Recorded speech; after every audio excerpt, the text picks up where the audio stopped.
உலகம் என்றால் என்ன? உலகம் என்பது சப்த ஓசைகளினாலும் பொருள்களாலும் நிறைந்தது.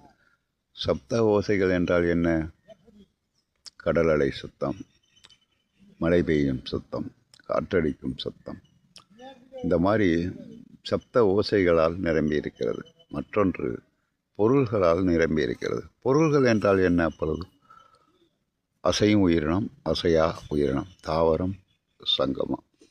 தாவரம் என்பது நம்மை போன்ற அசையும் உயிரினம் கிடையாது, ஒரே இடத்தில் இருக்கும், இடம் விட்டு இடம் பெயராது. மலைகள், ராக்குன்னு சொல்கிறாங்க, பாறைகள், இவையெல்லாம் ஒரே இடத்துல இருந்து இருக்கும். அசையும் உயிரினம் என்பது ஜீவராசிகள், ஒரு அறிவு, 2ஆம் அறிவிலிருந்து 6ஆம் அறிவு வரை. மனிதன் ஒரு இடம் விட்டு இடம் பெயர்வான். புழு பூச்சிகள், பறவைகள், ஊர்வன, பரப்பன போன்றவையெல்லாம் இடம் விட்டு இடம் பெயர்ந்து வாழும். இது அசையும் உயிரினம். இந்த அசையும் உயிரினமும் அசையா உயிரினமும் சேர்ந்தது தான் உலகம்.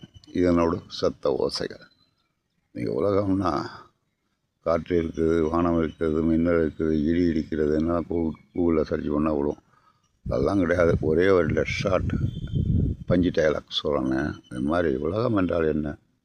அசையும் உயிரினம், அசையா உயிரினம், தாவரம், சங்கமம் ப்ளஸ் சப்த ஓசைகள். That's all.